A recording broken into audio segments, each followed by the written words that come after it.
Sejarah Kerajaan Mataram kuno, Raja-Raja, Peninggalan, Kejayaan Keruntuhan.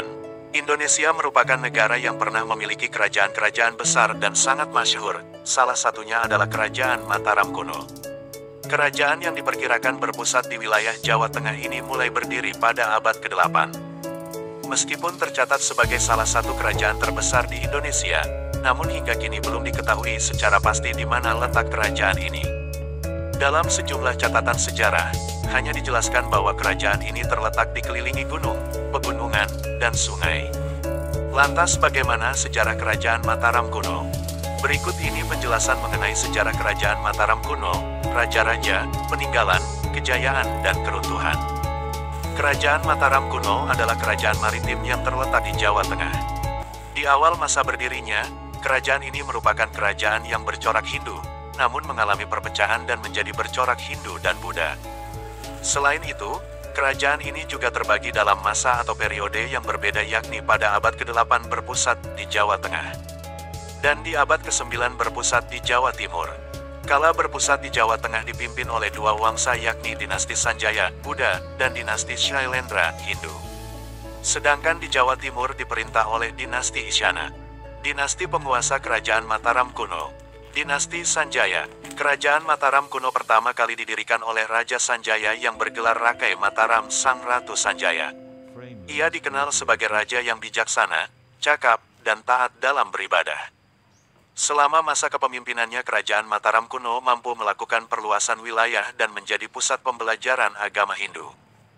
Kemudian pada abad ke-8 Masehi, Raja Sanjaya meninggal dunia dan digantikan oleh puteranya yang bernama Rakai Panangkaran.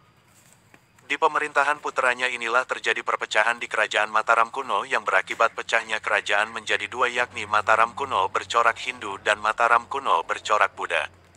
Dinasti Shailendra mulai memimpin Kerajaan Mataram kuno di akhir abad ke-8 Masehi. Bahkan di dinasti inilah Kerajaan Mataram kuno berhasil meraih masa kejayaan. Selain itu, dinasti Shailendra berhasil menyatu dengan dinasti Sanjaya dengan menikahkan Pramowardhani dengan Rakai Pikatan yang berasal dari dinasti Sanjaya.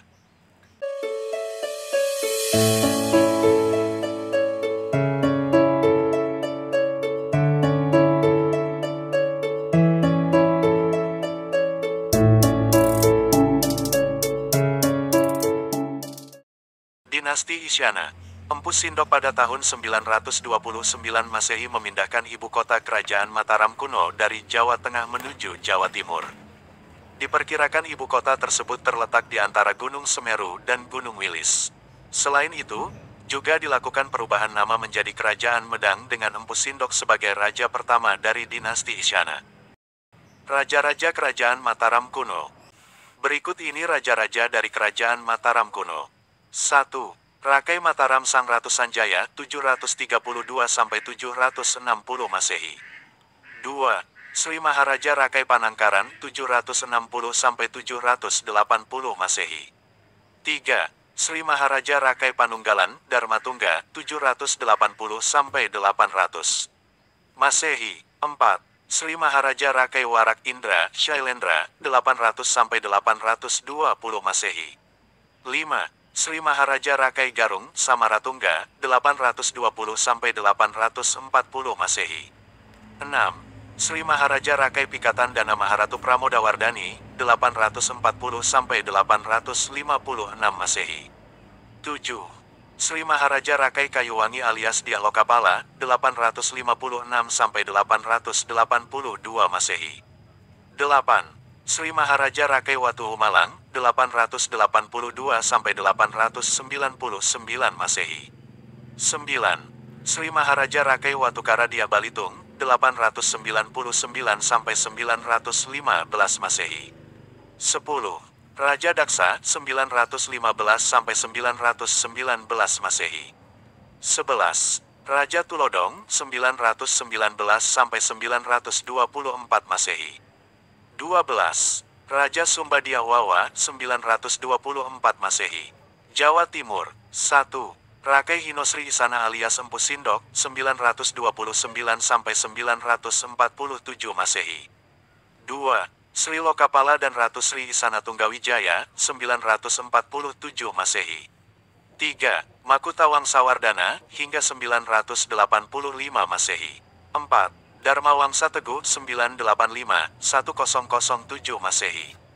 Kerajaan Mataram kuno tercatat memiliki berbagai macam peninggalan yang masih bisa kita saksikan hingga saat ini. Peninggalan tersebut terdiri dari candi, prasasti, dan peninggalan lainnya. Yang dikutip dari Sampurna Academy. Candi 1. Candi Bima. 2. Candi Kalasan. 3. Candi Plaosan. 4. Candi Prambanan. 5. Candi Sewu. 6. Candi Mendut. 7. Candi Pawon. 8. Candi Puntadewa. 9. Candi Semar. 10. Candi Srikandi. 11. Candi Borobudur. Prasasti 1. Prasasti Canggal. 2. Prasasti Kalasan. 3. Prasasti Mantiasi. 4. Prasasti Klurak. Kerajaan Mataram kuno berhasil merengkuh kejayaan di era pemerintahan dinasti Shailendra yang mulai memimpin pada abad ke-8 Masehi. Pada momen ini kerajaan Mataram kuno berhasil melakukan perluasan terhadap wilayahnya hingga mencapai semenanjung Malaya. Selain itu, di bidang politik, ilmu pengetahuan, budaya, kesenian, dan sosial juga berkembang dengan sangat pesat. Salah satunya pencapaiannya adalah pembangunan Candi Borobudur. Keruntuhan. Peristiwa kehancuran kerajaan Mataram kuno disebabkan karena adanya perselisihan yang berkelanjutan antara Jawa dengan Sumatera. Perselisihan tersebut diakibatkan adanya dendam oleh Raja Kerajaan Sriwijaya, Balaputradewa kepada Rakai Pikatan Raja Kerajaan Mataram kuno. Permusuhan dan perselisihan antara kedua raja tersebut terus berkembang dan berlanjut bahkan ketika dinasti Isyana berkuasa.